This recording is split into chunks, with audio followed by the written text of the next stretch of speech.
I think they're a very good team. We were very fortunate to win. And I told Pat that after the game.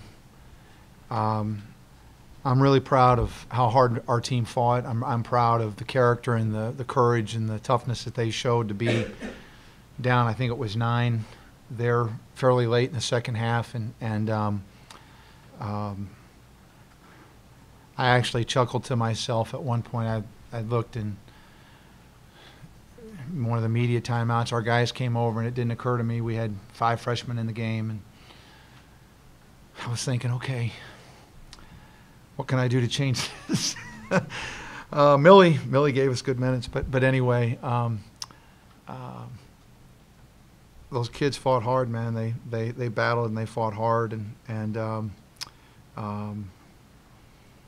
Terrell was, made a big difference for us, and Marcus had a bad game in terms of taking care of the ball, but you look down there and he gets 8 rebounds and hits a big shot to get the game tied, and I thought Parker Stewart, despite the fact that he didn't shoot the ball that great, he was the one guy on our team that we were really, really sorry that was getting in foul trouble, because we felt like he was the best player we had tonight for most of the game, both ends doing what had to be done. But I'm just real proud of him. Shamil struggled, and then the last stretch when he got in, got huge rebounds, made a big 3, and got that dunk, and so it was nice to see him bounce back, because he's had some rough minutes here lately. So I'm glad get to go out on the break here with a victory, and after starting whatever it was 1-4, I think maybe we're 7-1 since then, and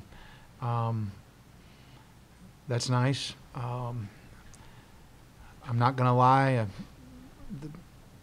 I hope what I get for Christmas is Ryan Luther back when we when we get back. But anyway, hard-fought game. Proud of my team, and thankful to get this win. How big was it, do you think, for Terrell to kind of take a step forward like this tonight with Ryan out? And what went into the decision to start Peace over him? Well, I probably shouldn't admit this, but I was picking from he was the best of a bad lot from the last game. And our big guys did not perform in that game. And the 4 of them, Peace, Kenna, Terrell, Shamil, the 4 of them didn't, they wasn't good enough. And so for 2 days in practice, we decided to go with Peace, because Peace would give us some physicality, and then Kenna was next, and then Terrell was kind of last. Shamil sort of on another spot, and Terrell got his turn, and he said, "Okay, I'm going to play hard and physical like I'm capable," and he did, and really probably why we won the game, because he came in and gave us great minutes.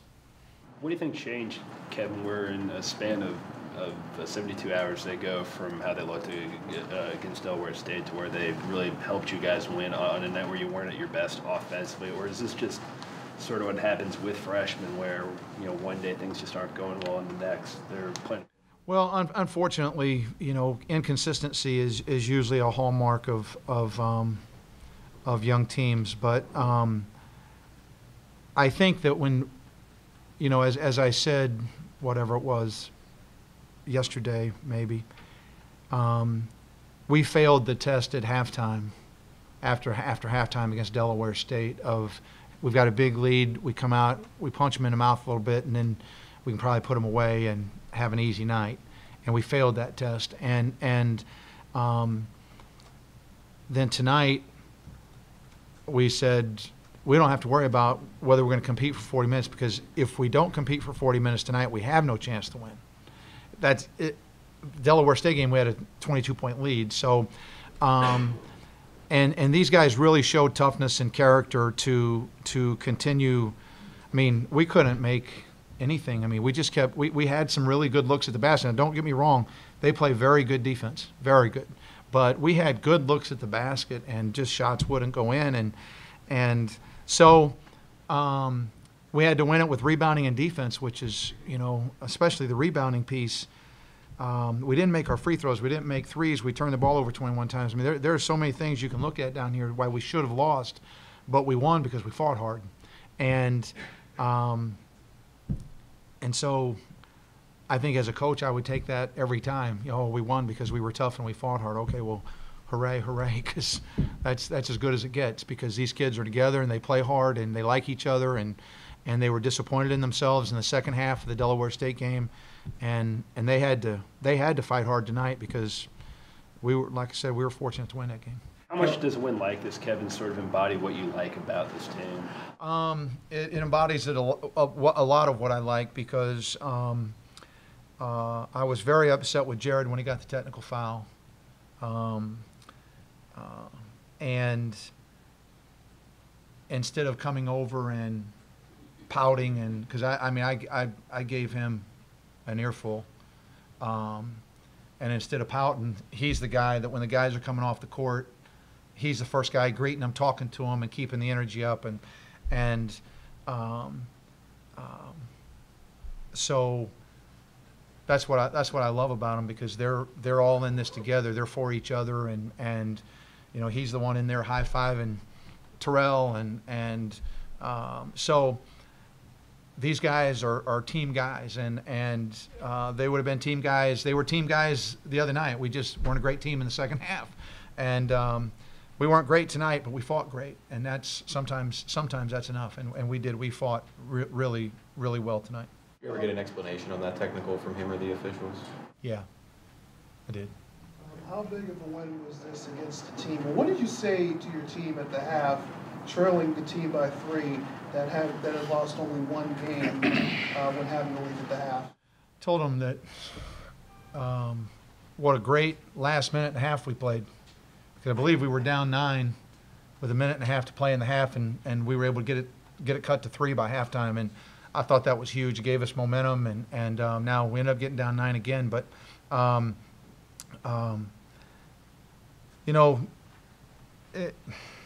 don't know. I can't really frame it any other way. We won because we fought hard, not because we played well or we didn't run great offense at times. We missed open shots at times, turned the ball over like crazy, but we did fight, and that's why we won. We defended and we rebounded. Kevin, did you take fewer shots in the second half and maybe hold the ball for each possession a little longer just to make sure you got a good shot? No, I don't think. We certainly didn't do so intentionally. The whole thing was that we talked about for 2 days and before the game was get the ball to the paint. Throw it in there, drive it in there, get it to the paint, and then our shots will open up. There were some times that we turned it over trying to get it to the paint, but there were other times when we got great shots and we still didn't make them. And we didn't do, other than that, we didn't do a whole lot strategically different. We started a different group of guys because, I'm just honest, I wasn't pleased with what happened in the second half, and wasn't happy with some of our post guys, and so, but Jared gets 9 rebounds. I mean, he's in there pseudo playing the 4 spot for us, and he goes in there and grabs 9 rebounds. So Marcus gets 8.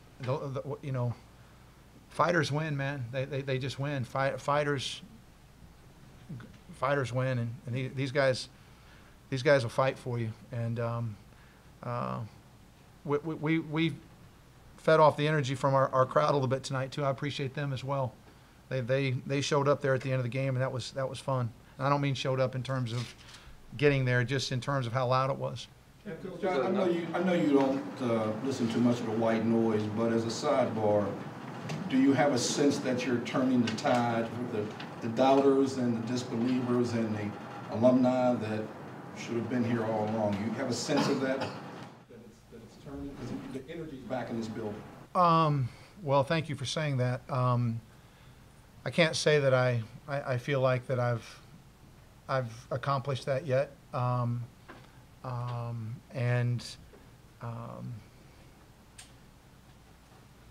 so it was nice to have that energy in the building tonight. It really was, and I think those people got their money's worth. Those kids fought hard tonight, and as I said earlier in the year, these kids deserve to be supported. I mean, they play the right way. They play hard. They grind. They're good kids, and so. But we're just going to keep doing what we're doing or what we're trying to do, and hope that that's good enough. Kevin, there was another game here where there was a lot of defensive sets thrown at you and a lot of possession, especially in the first half. But do you feel like you saw a lot of maturing with that 2-1-2 trap around what it was about 8 to 5 minutes? Seemed like I didn't feel like we did a very good job of handling their press, and I'll take responsibility for that. It caused us more problems than it's caused most people, based on what I've seen on film. They turned us over a lot more than they turned the people I saw on film, and that's a little disconcerting, and so I have to figure out why I didn't have our guys in better position, more ready to handle that. But I thought where we grew was we're down 9, I have to call timeout, and we just dug in and fought, and that felt good to come back from that and get that victory. Generally speaking, though, Kevin, why do you feel like you all have struggled so much against presses this season? I guess the West Virginia game notwithstanding, but High Point, Mount St. Mary's. Why do you feel like you all have had some of those struggles? I think that I would say that sometimes it's careless, sometimes it's casual, sometimes it's bad decision making. I mean, Jared just throws a ball that almost hits Marcus or Millie or whoever it was in the shin and slides out of bounds. I mean, that's just not enough attention to detail. We're taking the ball out of bounds in a big possession where we've got the ball and they're going to have to foul us, and Marcus airmails Millie on the inbounds pass. They get it. I mean, just there are all sorts of different problems. And the funny thing is no offense to anybody else that's pressed us, but the best press we've seen is West Virginia's, and we handled that one like a champ. So we can do it. It's just a matter of getting it done. You've got some fairly inexperienced big guys as far as handling the ball. How much? I mean, you were able to use Ryan against West Virginia to help break the press. Obviously, that wasn't much of an option tonight. How much do you feel like that was? When I looked down there and he didn't have that uniform on, that was really a problem for me. And now he obviously helps because he's a gifted ball handler and passer, and he's calm and been through it. So, but as I said when he got hurt, if we could survive these games where he's out, this would be a good learning experience for these other guys, and certainly Terrell took full advantage of that opportunity tonight, but I'll sure be happy to get Ryan back. Without Ryan, you think it would have ever been a reality to out-rebound the Towson team by 14? No, I wouldn't have given us much of a chance for that, but it's funny, these guys. When their mind is right to fight, and don't get me wrong, these guys play hard, but when their mind is really right and when they're really on edge to compete, like they were tonight, like they did in the second half of that West Virginia game, they'll jump up and surprise you and win a rebounding battle, even though we're not the big. I mean, we started 4 guards tonight, so. There's just a lot of things to like about this team. We're not the most talented team in the world, obviously. We're not the most anything other than maybe almost the most inexperienced. But there's a lot to like because they've got big hearts and they're good kids, and they play to win. And I tell them a lot, you either play to win or you play to lose. That was something my high school coach used to say. And I used to think that was the dumbest thing I'd ever heard. Of course, you play to win or you play to lose. And I thought, boy, this guy is not very bright. Of course, he's in the National Basketball Hall of Fame. I never really thought that he wasn't bright, but I always wondered, why does he say that? And 40 years later, you either play to win or you play to lose. These kids play to win, and that's why we won tonight. What do you feel like Terrell worked well for you tonight that maybe wasn't coming together for you in the first, 10, 12 games of this season? I would say energy and just being locked into the game plan. I'd say my energy would go up and down throughout the games, as you could probably see. So this game, I just kind of cleared my head and just said, just play hard every time I get the ball and just make a play for my teammates. What changed in the second half? You were able to be a little bit more effective down low, and on the defensive end late, you had some big, in on some big stops. Honestly, I would say it just was confidence off the first half. I was just like, this is nothing. Then I just kind of just went off of that. Jonathan, you're looking at the stat sheet pretty closely. What jumps off the page at you? I was looking at these rebounds. I think that's what saved us a lot of the time. we held them with one shot for most of the game, and we out-rebounded them. So I think that took us a long way today. Jonathan, how frustrating of a team were they to play against? I'm probably going to say this probably the whole year, but I think it was more about us. We weren't playing and doing the things that we needed to do defensively, and shots weren't falling. But so we were more frustrated with ourselves for the most part. Millie, guys, does this give you a lot of confidence heading into ACC play, considering the fact that you won another game without Ryan Luker in the lineup? Oh yeah, most definitely. And when we get him back, man, so that'll be a blessing to have Ryan Lou back. So. Terrell, what are some of the things that you and some of the other guys in the front court really have to focus on now with Luther out and you're all in kind of expanded roles? As Millie would say, rebounds. Rye, we don't realize, but he's a double-double machine, so we have to kind of pick up his slack and more in offense and defense. So I kind of took that role tonight on the offensive end. I was just trying to be effective down low. And the defensive part, we all, as a team, just rebounded the ball well. Over these past few games here, Terrell, how much of an adjustment has there been, and what are some of the things in that adjustment that kind of stand out to you, going from playing maybe not a whole lot to having to fill Ryan's pretty sizable role? What have been some for you, some of the more difficult things about that adjustment, and what do you think you're kind of starting to figure out with it? Just learning fast as a freshman. Ryan's a senior, so he got all the tricks handled. I just kind of got to learn quick. And even though we'll get Rye back, but just until then, I'm just going to have to just keep learning fast, then just have my teammates. For a good part of the game, you guys didn't shoot all that well. How was it tough to keep your confidence up in a spell like that? No, wouldn't say it was hard to keep our confidence up because we know we have some guys who can shoot the ball, but we kept shooting them is what was happening, and then we ended up they knew we could shoot. So in our head fake helped us a lot, and that enabled us to get into the lane a lot more. And then we ended up hitting some shots tonight from three that were huge.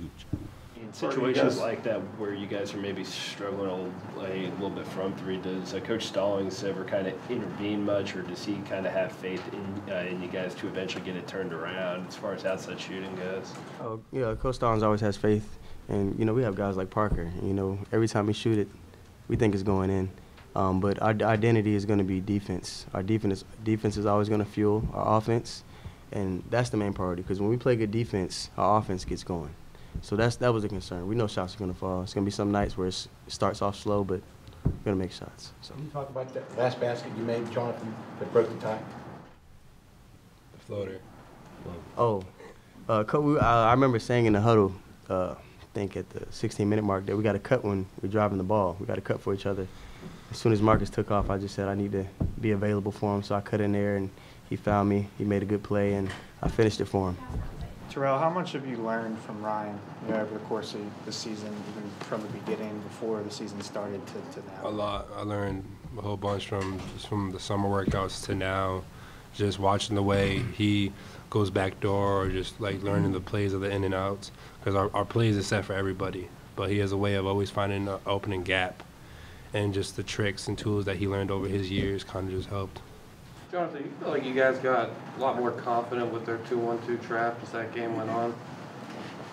Yeah, we got more comfortable. Coach drew up some motions forward, and we figured out how to get the ball up faster so we can get into our offense. But yeah, we just had to get the hang of it. struggled with it in the first half. You like that you're good. Do you like that you're seeing a lot of these defenses being thrown at you a lot of times, different possessions? I think Delaware State did that. These guys did in the first half. Is that helping you guys mature? It is really a blessing in disguise that we've pretty much seen almost everything. So by the time we get to ACC play, these guys, you know, they're not wet behind the ears anymore. They have experience. They played more than most freshmen in the country have played. You know what I mean? So this is great to get all this experience so we can go in the conference and be comfortable and compete. Parker, did you think in the first half that you guys were getting good looks from three-point range? Were you in rhythm and that kind of thing, or was there something you improved on in that regard? I'd say shots that we had were pretty open. I don't think we kind of forced a lot, but we just didn't hit the open shots in the first half. And then we continued not to shoot very well in the second half, but we got to the hole more, and then we did end up hitting a few, and then we had to take care of our business on the other end and just make sure. One thing I heard a lot was them getting a lot of offensive on the glass, their offensive glass, so we had to tighten that up as well, and that helped us too. On the final basket there, Jonathan, on the floater, how long did it feel like that ball was on the rim? It was kind of hanging there for like a second maybe, but like for you, for the person who actually shot it, how long did it seem like? I know I had to put a little extra air on it because I knew he was going to jump for it, but you know, once it hit the rim, I kind of saw it was gonna go in. Put a little touch on it. So. Charles, just go back to that play. 30 seconds left, I believe it was a 2-point game. You got a piece of Martin's layup attempt. It seemed like he just kept going right side, dribble drive every time. Did you know just maybe stay at home and? Yeah, just kind of because my guy wasn't looking for the ball. He just kind of faded to the top of the key. So I was just helping someone, and I knew once Martin got it, he was a lefty. He was going right to the basket, and he wasn't going to see me as a second jumper. So I was going to be able to alter his shot or block it, and that was going to give us a chance for the offensive end. You know, it can obviously be tricky to predict these kind of things. Did you guys think 8-5 was a realistic expectation when the season started going into ACC play? You know, everybody counts us out, and that's something that we have on the back of our minds all the time. But we have the utmost confidence in each other and in our ability as a team. And I feel like if we keep getting better and keep competing, you know, we'll change a lot of people's opinions. Jonathan, where has this team improved most? Where have you seen this team improve most here since the start of non-conference play? Probably defensively. Our defense is more of a flow. I think from top to bottom, everybody comes in and they compete on defense. You know, for this group, we've improved dramatically on defense, I feel. How does it feel to defeat a team, not only the second time this season, but for the second time when they had a lead at the half, they were up by 3. What did you guys say in the locker room, the room at the half, knowing that you guys were down by 3, and they only lost 1 game at the half all season? Oh, we're never worried about the name on their jerseys, but when we went in the locker room, you know, we just say, hey, we got to keep chipping away, we got to keep rebounding, keep getting stops, and be aggressive and get the ball in the paint. That was the focus today. We're disappointed. Give Pitt a lot of credit. They hung in there and made some plays late. Thought we had them on the ropes a couple times. You know, we're a little disappointed in our group. We're a little bit too experienced to make a couple errors that we did, but that falls on me, and we've got to get that figured out. But give them credit. They hung in there and kind of stole it at the end, and then they beat us on the glass, which doesn't happen very often. It's good to be back here, though, and see some familiar faces. I feel like Zane kind of showed his cards there with the dribble drive play. It seemed like it got blocked by Terrell Brown, but I mean, he was going to that a lot. Yeah, we want to keep going to him because he was obviously he's our best player, and he was carrying us. I'd have to see it's a bang play. It's hard to say if he got hit or not, but usually in that situation, you're in the double bonus, best player, you're trying to get him downhill. We didn't shoot free throws great. They didn't either. So I have to, but I'll live with him going to the basket most nights. You know, how difficult is it, Pat, especially when travel's factored into it, to play 2 games in 48 hours? Yeah, it is, and that's part of sometimes the deal. I guess the thing for us is our league goes on this Thursday, Saturday deal, which the coaches hate, but it's what's put in front of us. It takes a lot out of you. We took a bus ride over, but the one thing we told our guys, you can have results or you can have excuses, but you can't have both. So we had a chance to get to not that 10-3 is bad. It's not. They knew it was at stake. 11-2 with the win over an ACC team would have given us tied for the best record in the history of the CAA in the non-conference. And so we're disappointed we fell short. But give Pitt credit. They have really good young players. They run very good offense, and they look like they're committed defensively. He's got them working hard. Your team hasn't obviously come off a loss in quite some time. How did you feel like the first 10 minutes you guys came out? And it seemed like you had good energy.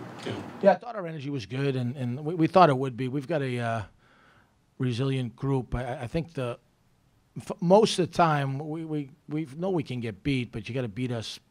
It's pretty much going to be a 40-minute game to do that. I think that's probably one of the best things I learned here. If you get these guys to battle for 40 minutes, you're going to have a chance most nights. This is a question I ask out of ignorance, Pat, but do you guys typically press? Yes. This is the first year we've been, because we're deeper than we've been in trying to eat clock. We struggled the other night trying to press Oakland. We fouled too much, and they were really fast and dynamic. But our press was very effective tonight. I thought it, one, caused turnovers, and two, it was able to eat the shot clock.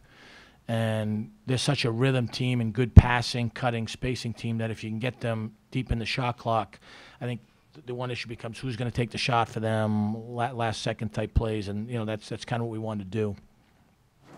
How much more effective can a defense like that be when you're playing a team like Pitt that just has so many inexperienced guys on it? Yeah, I mean, they've got an experience. I think they've played some games now, and they've been coached, and they're obviously good players. We like bringing that pressure against. We have some teams in our league like that, like William Mary, Northeastern, heavy three-point shooting teams. So this is obviously a very good learning experience for us against a good club like Pitt. Did you feel like the wheels were going to fall off in the middle of the second half, although you had a lead, but for some reason, you felt this game slipping away in spite of Pitt's inexperience?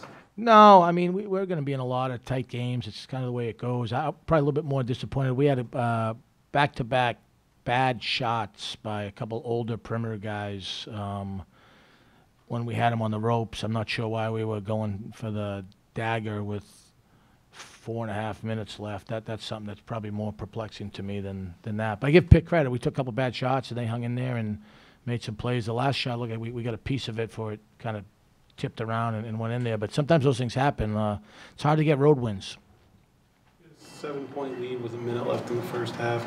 Gave some points back there. They came out in the second half, started making some threes. How much did that stretch there kind of change things for you? I think it does hurt you. I told the staff at halftime I felt like we should have been up like 7 to 9 points at the half, and we came out of a dead ball situation and said we wanted the last shot. Well, the last shot is pretty clear. We didn't get the last shot. So those are the type of things that I'm probably a little bit frustrated with, that I haven't gotten the message across to these guys. As I told them in the locker room, if we get that message across, we'll be right in position to win our league. If we don't, the odds are you're going to have one of these type of heartbreaking losses in a conference finals or something like that. Pat, the last time you were here, obviously, 2010, Big East regular season champs, #1 seed. Just seeing their struggles, what they've had to go through the last couple of years, this rebuilding process, it seemed like a world of difference here. Well, I don't know. It's such a winning tradition, great place here. I mean, I wouldn't be at Towson if I wasn't fortunate enough to be here at Pitt, so I'm forever thankful for that. That allowed me to get the Towson job. And look, the ACC is a very tough league. You guys got a very good coach. You've had a great coach before that, and I'm sure you got a lot of good young players that they've got a system and a style, and I'm sure they'll end up being pretty effective with it. I think I was fortunate enough that we won 30 games here. I was here, and then my next year we lost 30 games in the first year as head coach. So it takes a little bit of time. People have to have a little bit of patience.